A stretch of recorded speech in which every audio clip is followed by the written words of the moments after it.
Assalomu alaykum azizlarim, aziz kuzatuvchilarim. Hamma sog' salomatmi? Xonadonlar tinchmi? Bugun pul, karyera bo'yicha, ish bo'yicha, sevgi bo'yicha ko'ramiz. Bu общий ochirim. Hammaga ham to'g'ri kelavermaydi. Energiyasi tushgan odamga to'g'ri keladi. Yakka ochirim olmoqchi bo'lganlarga telefon nomerimni qoldirdim. Ochirim pulli albatta. Energiya almashish kerak. Birinchi variant, ya'ni bizni pulda nimalar kutyapti? Pulda. Ikkinchi variantimiz. Bizni pulda nimalar kutyapti? Shu kunlarda, yaqin kunlarda. Bizni ishda nimalar kutyapti? Qani ishimizda nima, karyeramizda nima o'zgarishlar bo'ladi?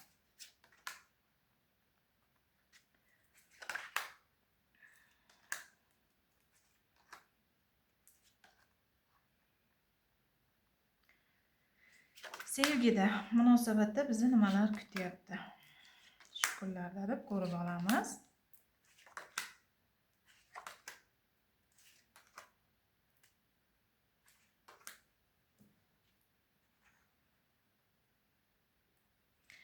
Qani boshlaymiz. Birinchi variant, ikkinchi variant. Bir yoki ikki. Xohlasanglar ikkalasini ham ko'rsanglar bo'ladi. Ikkalasidan ham yaxshisini olinglar albatta, yomonini koinotga. Boshladik. Qani birinchi variantdan bizni ishda nimalar kutyapti? Yo'q, birinchi pulda edi. Pulda nimalar kutyapti uzr? Pulda nima deydi siz? Oqko'ngil insonsiz, har doim qalbi toza insonsiz. Har doim izlanuvchansiz. Ya'ni qayerdan pul keladi, nima qilsam qanaqa bo'ladi deysiz. Tavakkalchi insonsiz, har doim tavakkal qilasiz. Sizni ruhingiz toza, qalbingiz toza. Qalbi toza insonlarda har doim o'xshaydi. Chunki bunaqa insonlarda kir bo'lmaydi. Ya'ni tavakkal qiladi bu insonlar har doim. Siz qat'iyatli insonsiz, ko'rinishingiz seryozni bo'lgan bilan mehrli inson ekansiz. Ya'ni siz o'sha yutuqqa erishmaguncha qo'ymaydigan, ya'ni harakatchan insonligingiz. Ozgina pulda ishonchsizlik bo'lib turibdi. Mana shuni sal bekitaman. Ya'ni shayton kartasi tushganligi, ozgina qo'rquvlaringiz borligi yoki sizga nimadir xalaqit berayotgan qanaqadir sizda yomon hislatingiz bormi yoki yomon o'y-xayollarmi yoki ichingizda qo'rquv, shubhalar borligimi? Qanaqadir o'zingizdagi yomon hislatingizni olib tashlang demoqchiman. Sizga ko'rasizmi qanaqa narsa kelyapti pulda? Kutilmagan baraka, kutilmagan nima deydi? Bir taklif olasizmi yoki qayerdandir sizga pul keladimi? Baraka kelayotganligi shu kunlarda. Ya'ni o'zingizdagi qo'rquv, o'zingizdagi qanaqa yomon hislat bor, olib tashlang. Chunki siz oqko'ngil insonsiz. Demak, sizga pul kelishi bor shu kunlarda. Faqat sizdagi yoki bir yomon yo'l bilan pul nima deydi? Misol kimdandir pul undirmoqchi bo'lyapsizmi yoki nimadir yomon ish qilmoqchi bo'lyapsizmi? Buni qilmang degan bo'lardim. Chunki shayton kartasi tushdi birinchi variantga. Shunda ham sizga pul kelyapti. Ikkinchisi, ishda bizni nimalar kutyapti? Karyera bo'yicha, ish bo'yicha bizni nimalar kutyapti?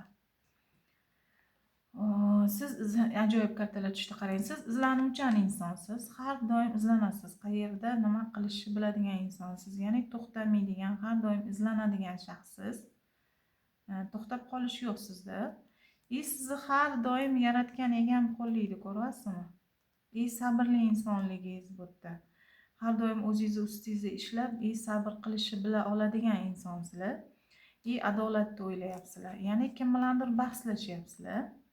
Ish borasida, bilmadim, balki kollektivdami yoki raqobatlashyapsizmi, biznesda bo'lsangiz kim bilandir raqobatlashmaydigan bo'lardim. Sud kartasi tushdi. Ya'ni adolat baribir qaror topadi.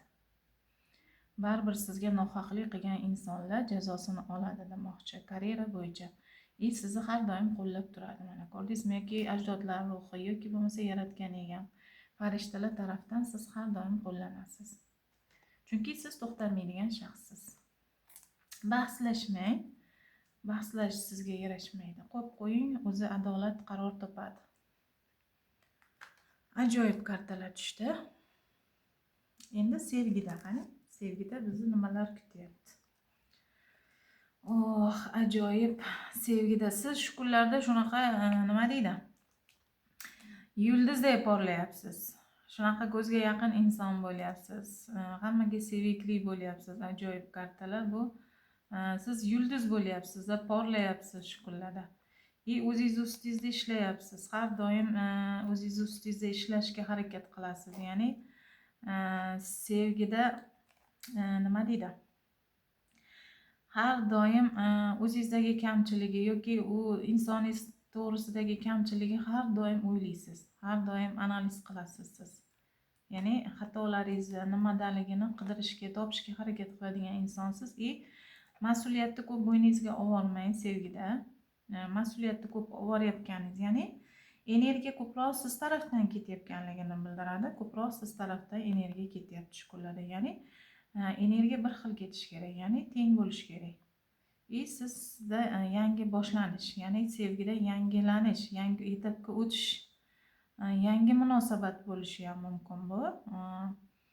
Misol eskisi bilan xayrlashganlar yangi sevgi kirib kelayotgan bo'lishi ham mumkin. Chunki bu boshlanish.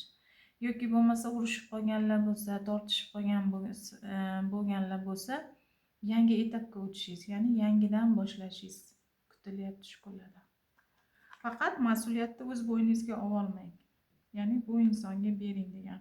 Lekin yulduzday porlayapsiz shu kunlarda. Ajoyib, omad tilaymiz birinchi variantga.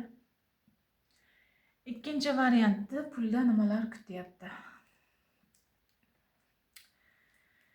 Siz kim bilandir maslahat qilyapsiz, pul borasida nimadir yoki ishni boshlamoqchi bo'lyapsizmi yoki pul kelishi uchun nimagadir harakat qilyapsizmi yoki birgalikda ishlaysizmi, sheriklikda shunaqa kuzatyapsiz siz. Balki teng sheriklikda ishlasangiz pul kelishini kuzatyapsizmi shunaqa. Lekin sizga pul kelishi bor, faqat sal sekinroq keladi. Bu karta shuni bildiradiki, sizga hozir puldan ham o'zingizni ustingizda ishlash muhimroqligini bildiradi. Ya'ni siz hozir shunaqa holatdasiz. Bu narsa yana bir narsani aytadiki, siz hunar o'rganyapsiz. Ya'ni kimlardandir shu pul uchun, karyera uchun nimadir o'rganyapsiz. Ya'ni so'rab surishtirayotganingiz, bilim olayotganingizni ham bildiradi. Siz bu yerda nima deydi? O'zingiz ustingizda ishlayotganingiz bilinadi. Ya'ni pullar kelishi boshlaydi sizga, faqat sal sekinroq kuzatishdasiz siz. Siz har doim intiladigan insonsiz, ya'ni kuchli shaxssiz, harakat qilasiz, o'sha xohlagan, o'sha ustingizda ishlayotgan kasbingizga, ya'ni o'sha pul keladigan daromadga chiqa oladigan insonsiz. Ya'ni ko'proq birinchi variantdagilar hozir puldan ko'ra o'zini ustida ishlayotganligini aytyapti kartalar. Omad tilaymiz. To'g'ri. Hozirgi qilingan narsani mevasi zo'r bo'ladi. Bizni ishda nimalar kutyapti? Ishda xafa holatda turibsiz. Bilmadim, sizda pul kelishi sekin bo'ldi. Chunki qarang, bu yerda ham shunaqa narsa tushdi-yu, sizda pul kelishi sekinroq bo'ldi. Kelmadi emas, keldi. Kamroq summa keldi. O'zingiz xohlagan summa bo'lmadi. Sizga qiladigan, ya'ni xarajat qiladigan joylaringiz ko'p edi, lekin kamroq kelgani sizni ozgina xafa holatga solib turibdi. Mana qarang, ishda. Ya'ni mas'uliyatingiz ko'p, lekin oyligingiz kam, shunaqa holatda, xafa holatda turibsiz. Yangi ish boshlamoqchi bo'lib turibsiz ishda.